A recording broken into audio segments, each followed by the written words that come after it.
All right. We have been asked, weigh in as a group, not as individuals. We're going to come to a decision as a group as to whether or not we would buy a home from this shark. Oh. I mean,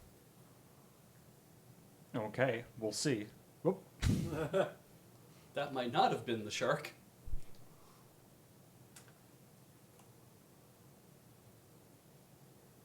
Yes.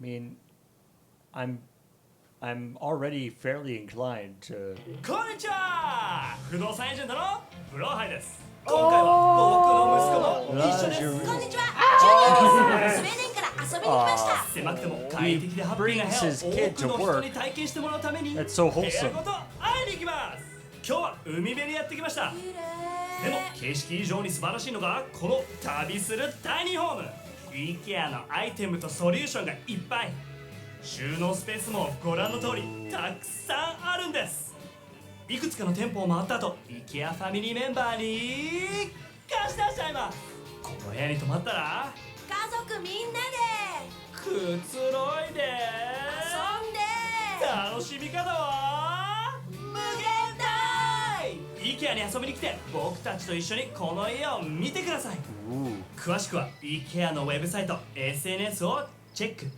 おやすみなさい Are they selling that house? They are renting that house to stay in for fans of IKEA.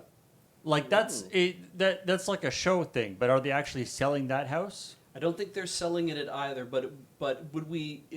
The point of the IKEA Blahaj mascot in Japan is that he goes into people's places and he's acting like a real estate agent for like renting an apartment or like buying whatever, but also is like I'm also showing you the way that IKEA stuff fits into these little things. So as a group, do we all want to buy a house together from this real estate I need agent? more information. Do we get to keep the child? I think the child has to go back to school in Sweden. The shark child? Yeah. Tiny Blahaj. Okay, I'm- well, I'm- I already really want a tiny house. I love tiny houses. Fair. I mean, Alright. I'm also a sucker for tiny houses. So See, yeah. when they said, we have this traveling tiny house, and I was like, that's an RV. We have those. We call them motorhomes. Yeah. That. I mean, that is the sort of the kind of the trick with tiny houses. Yeah, it's like you go like, oh man, it's so neat and cozy and cool, and then you're like, but yeah, it's like, is a a development of a whole bunch of tiny houses just an RV park? Yeah. How is it not an RV park? Tacitus It Vigil is feels asking, different, but that it might be just an RV park.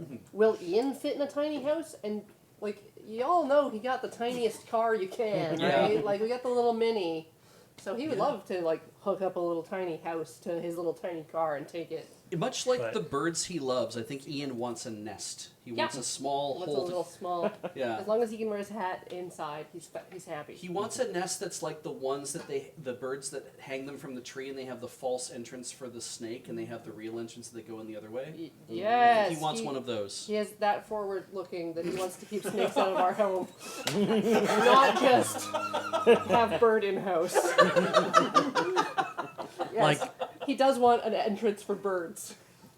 Yeah, actually, you're right. Oh man, I could see him build that. Just drill a hole, or cut. I don't know what. Oh man, I don't want to know. I want to concentrate on this. I don't want to concentrate on what he's going to do to your house. But yeah, I remember like I don't know, 10 years ago or so, I got like super into looking at all sorts of tiny house things and being like, oh, it's so cool. But yeah, there is that aspect where it's like, yeah, at a certain point, like it is a motorhome. Yeah. Well, especially because of various zoning rules. Yeah. Sometimes they literally have to be on wheels and pretend to be a trailer. Yeah, they have to be an RV practically. Yeah. Because like legally they're not big enough to be a house. And it's funny because my parents, they owned a fifth wheel for a while, and it had a slide on it. We will cover that in a second. I know where you're going. It had a slide on What it is as a fifth well. wheel? And they had a lot out near the lake, and they would just drive it out there, and they'd park it. But the lot at the lake had like a patio and everything that they'd installed, and a bunch of like stuff to put around the fifth wheel. But they would take it home during the winter. They had to, right? So for like 3 seasons of the year, you drive this thing out and you park it at your lot at the lake, and then you just lock it up and leave it. It's like having this portable cabin that is there 9 months of the year, and then you have to bring it home and park it somewhere else when you're done, which I always thought was very weird. And then they eventually just bought a cabin. They found a cabin out of the lake, and they're like, we're going to just do this instead. I'm like, that makes a lot more sense. Like, also you have the kind of money that you can own a second piece of property. Why not do that?